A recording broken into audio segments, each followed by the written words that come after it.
Hey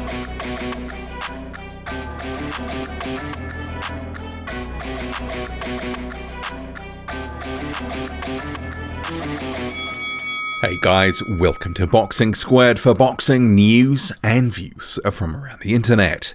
Martin Bakole's career has suffered a setback, pulled from the Dillian Whyte and Alexander Povetkin pay-per-view event on August the 22nd.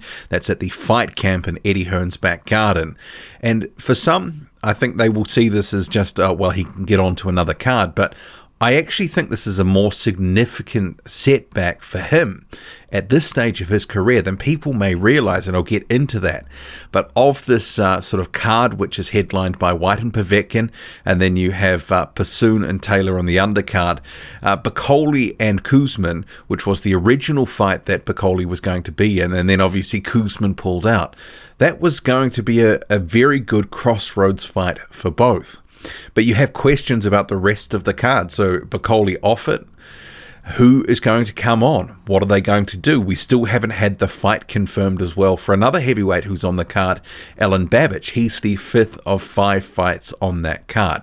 But we'll step through the issues one by one, starting with Martin Bakole, and then we'll get to Fabio Wardley because he's a Dillian Whyte managed heavyweight prospect, has the English title, just fought in Fight Camp just a couple of weeks ago. So he might be a guy to come in, and he's kind of hinted at that. But of Martin Bakole, his statement, he says he's very disappointed that he will not be out on the 22 August show. I've lost out financially, both on camp and losing fight purse. Thank you for your support, and then the heart emoji. So this is not a good sort of situation for Bakole because he was at the point in his career with a rebuild after his first career loss where he was getting back to the level that he'd previously been at in 2018. So he spent all of 2019 rebuilding, facing solid journeyman level guys, durable solid opponents to try get some rounds in. Think Marius Vak, Kevin Johnson, Rodney Hernandez, Yatalo Pereira. Some of the most durable journeymen in the year. He passed the test, and he was going to step into this fight with Sergey Kuzmin, which was originally scheduled, but then Kuzmin had to pull out, and that was a good sort of level type fight for him to re-announce himself that, look, I can be on a contender level. If he got through that, looked good, he was on to much bigger and better things. And I think we have to step back and look at the sort of paradigm, the operating environment for the heavyweight division and more broadly boxing. We haven't seen a whole lot of good fights so far. So that was a blow that the fight for Bakole was off. But now he's off the card altogether. So he doesn't get the purse. And even if he had have been on the card, he probably would have had some sort of reduced purse from, what he was going to get for the Kuzmin fight, because it probably would have been another journeyman or something, but a lower tier guy, someone that they could sort of pull in at short notice. So in one sense, I'm glad we didn't see that because Martin Bakole sort of feasted on those journeyman level guys last year in his rebuild, and it was time for the Sergey Kuzmin type fights. But because he's lost out altogether, sure, he loses the financial element, spending on the camp, losing the purse, but he could actually lose out sort of a lot more in the long run because it's a different environment now.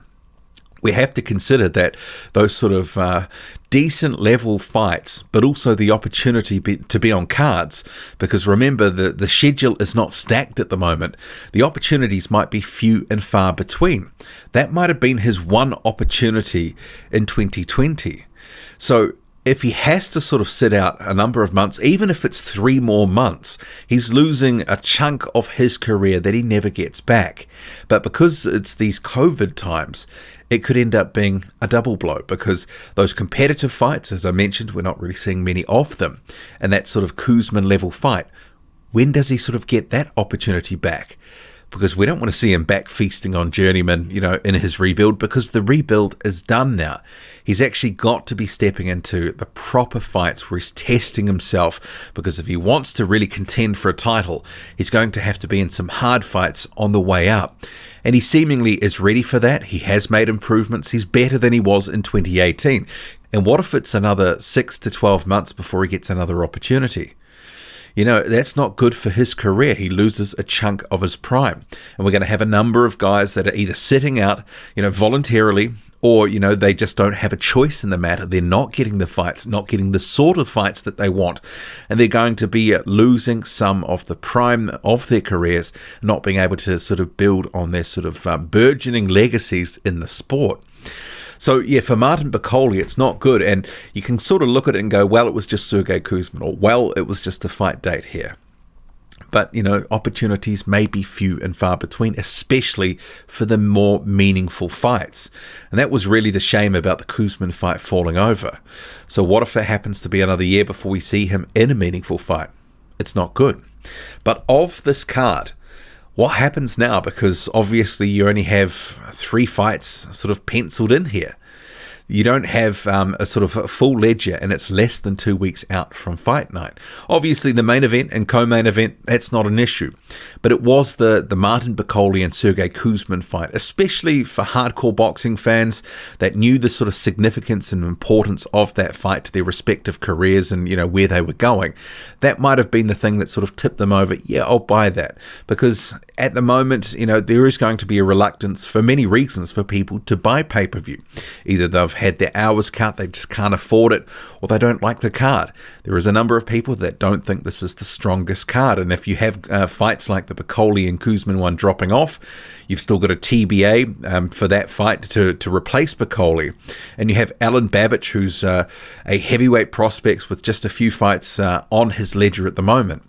It sort of, doesn't really sort of increase the appetite if the card is diminishing in quality and you have all these sort of late notice opponents coming in.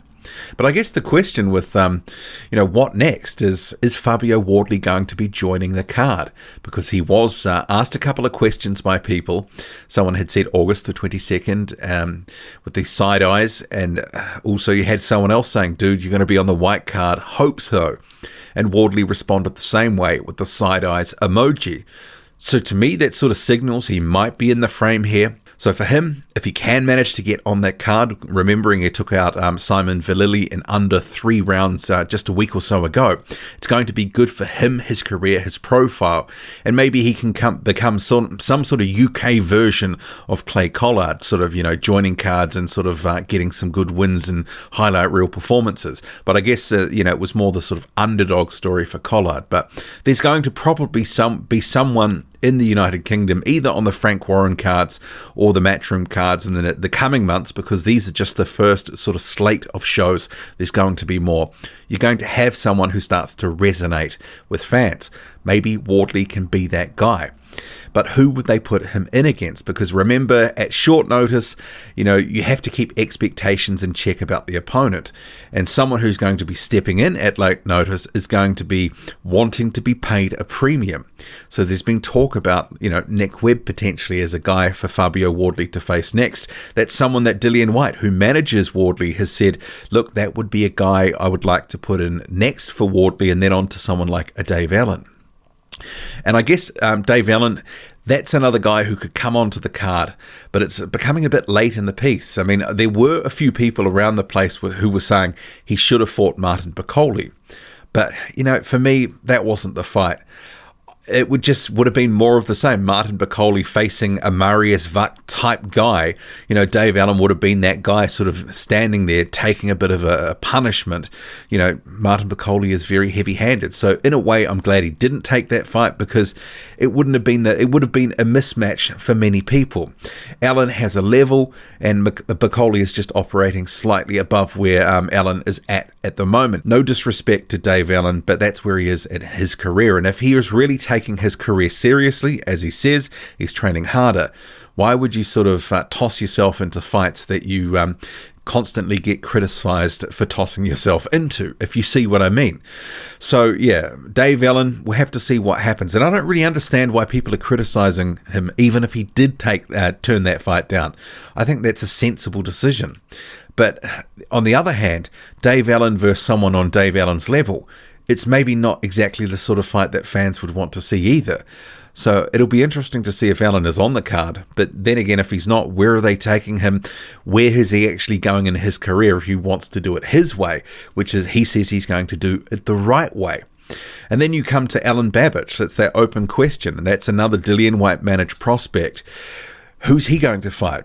because this has been an open question for a few weeks now. Babic confirmed what must be the best part of 3 weeks ago he was going to be on this card, and it's gone very quiet. They were sort of looking at Kamil Sokolowski. That sort of slipped out on another card that was in Minsk, but Sokolowski took that fight in Minsk instead of the one with Alen Babic. So yeah, it's interesting to see what are they going to do, because I don't want to call it a salvage job, but certainly, it's looking a bit untidy with the sort of bottom end of the card sort of falling to pieces a bit. But what do you make of it? Do you feel for Bakole? Is Fabio Wardley going to be the guy to step in here? Will Dave Allen be in against someone we actually want to see? And Alen Babic, who is he going to fight? Or is he going to be a victim and fall off the card too? Drop a comment, loud and often, hit like, hit subscribe, follow me on Twitter, boxing_squared. I'm out.